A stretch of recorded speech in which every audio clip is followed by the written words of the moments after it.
विभिन्न प्रकार प्रोत्साहन जो माने भी दौले से माने भी प्रोत्साहन आगु को दबा साहस करेनि से कथार व्यवस्था भी करा चोरा मद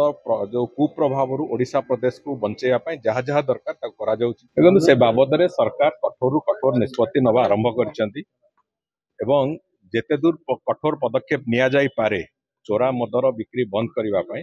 सब प्रकार पदक्षेप सरकार नवा आरंभ कर 214टी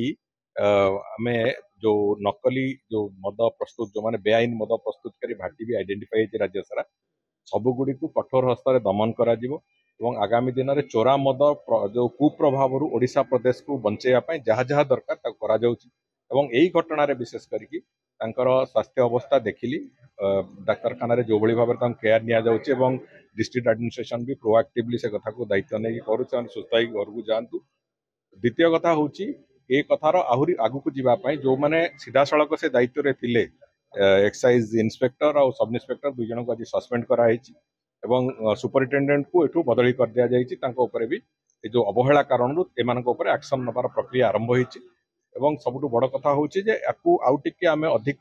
डेप्थ को जीवाई कारण पूरा तर्जमा करने आरडीसी स्तर में एक तदंतर भी कार्य आगु आरंभ हो दिने दी दिन भितर तार नोटिफिकेशन भी हम और 2 मास भितर आरडीसी जो तदंतर रिपोर्ट देवे ताकू आधार करिकी निश्चित भाव में आम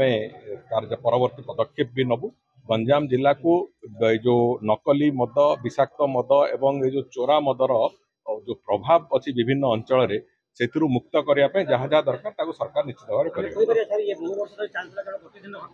में ना ये बहु वर्ष धरी चली सबुठ बड़ कथा हूँ राजनैतिक प्रोत्साहन में चलता तेणुक ये कथा को कोट ना कोटी बंद हवा दरकार अच्छी से कथा को आम कठोर स्तर दमन करने को मानसिक स्तर में प्रस्तुत हो बहु लोक जे भी संपृक्त अच्छी से माने समस्ते दंड पाइबे एवं ये जो विभिन्न प्रकार प्रोत्साहन जो माने भी दौले से माने भी प्रोत्साहन आगु को दबा साहस करेनि से कथार व्यवस्था भी करा अबकारी मंत्री आसते जो मैंने असुस्थ अच्छा मेडिकल रे स्वास्थ्य अवस्था बुझते केमी ट्रिटमेंट लगी सब कथा पचारि बुझते तो निश्चित भाव में 6 जन आईसीयू अच्छा आ 6 जन बेड्रे अच्छा तो समस्त किपर सुस्थ आरोग्य लाभ कर घर को फेरवे आ जो 2 जन मृत्युवरण कर अमर आत्मार सफलता कामना करते तो निश्चित भाव में कार्यानुष्ठान तो आरंभ हो जो प्रकार माने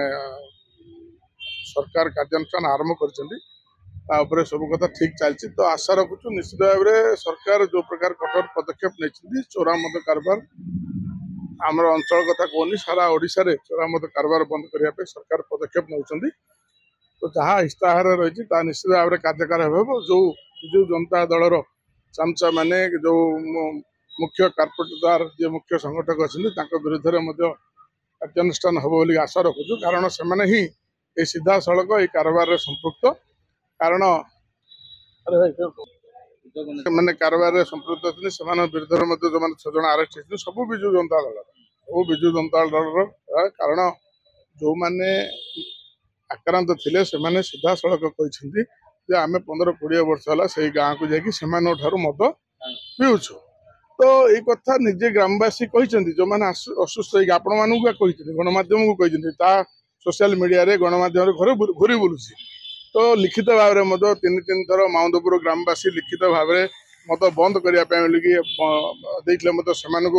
सीधा सड़क भाव धमक दी जाता तुम जब मत बंद कर तुम विरुद्ध आम कार्यानुष्ठान नब बोलिकी तो कोटि ना कोटि भयर वातावरण देखिकी निजर पावर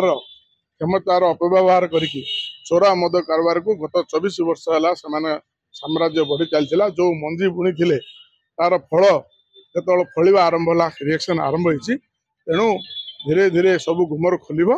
सब अपेक्षा करूँ तदंत ता बाटे जीव आईन ता बाटे जीव निश्चित भाव में जो मैंने चोरा मद कारबार अच्छा समस्त विरुद्ध दृढ़ कार्यानुष्ठान हम एवं चोरा मद बंद करने सरकार जो पदक्षेप नहीं से निश्चित भाव में सरकार सफल कहली परा आपको कहूँ परा करवालुआ लिखित भाव में देते अबकारी अधिकारी मद बंद करा जाऊ माउंदपुर रे 3 थर गाँ मीटिंग होता से धमक दिगला मद बंद करा ना तुम हाथ में जहाँ हो कर बर्तमान जो बलराम विषय आरेस्ट थाना जेल रे अच्छी सी 2 थर नायब सरपंच थिला ସେ ଶାସକ ଦଳର ଯୋଉଟାକି ଗୋଟେ ବିଜୁ ଜନତା ଦଳ ସେତେବେଳେ ଶାସକ ଦଳରେ ଥିଲା ସେ ବିଜୁ ଜନତା ଦଳର ପୁରା ପୃଷ୍ଠପୋଷକ ହେଇକି ସେମାନେ ଥିଲେ। ତ ସେମାନେ କୋଉଠି ନା କୋଉଠି ଯେତେବେଳେ ଏମାନେ ଆରେଷ୍ଟ ହେଇଥିଲେ ସିଏ ଯାଇକି ଏକ୍ସାଇଜ ବାଲା ଠାରୁ ଲିଖିତ ଭାବରେ ଯେ ମୁଁ ଦାୟିତ୍ୱରେ ନେଉଛି ଯାହା ଅସୁବିଧା ହେଲେ ମୁଁ ଦାୟୀ ବୋଲି କହିକି ଲିଖିତ ଭାବରେ ସେମାନଙ୍କୁ ମେକଳେଇକି ନେବାର ମଧ୍ୟ ନଜିର ଅଛି। ତଦନ୍ତ କଲେ ସବୁ କଥା ପଦାକୁ ଆସିବ। ତେଣୁ ବହୁତ ଜିନିଷ ଏଇ ଭିତରେ ରହିଛି। 24 ବର୍ଷ ହେଲା ପୁରା ସାମ୍ରାଜ୍ୟ ଆପଣଙ୍କର ଗିରିସୁଲା ସୁରଠୁ ଆରମ୍ଭ କରିକି କଳବାଡ଼ ପର୍ଯ୍ୟନ୍ତ ଯୋଉ ପ୍ରକାର ଚୋରା ମଦର ସାମ୍ରାଜ୍ୟ ଆମ ଅଞ୍ଚଳରେ ଚାଲିଥିଲା ତାହାର ଫଳ ଦେଖିବାକୁ ମିଳିଲା। ଯୋଉ ପ୍ରକାର ଘଟଣା ଘଟିଛି ଅତ୍ୟନ୍ତ ଦୁର୍ଭାଗ୍ୟଜନକ ଘଟଣା। ଏହି କାର୍ଯ୍ୟରେ କଠୋର କାର୍ଯ୍ୟାନୁଷ୍ଠାନ ମୁଁ ଦାବି ରଖୁଛି।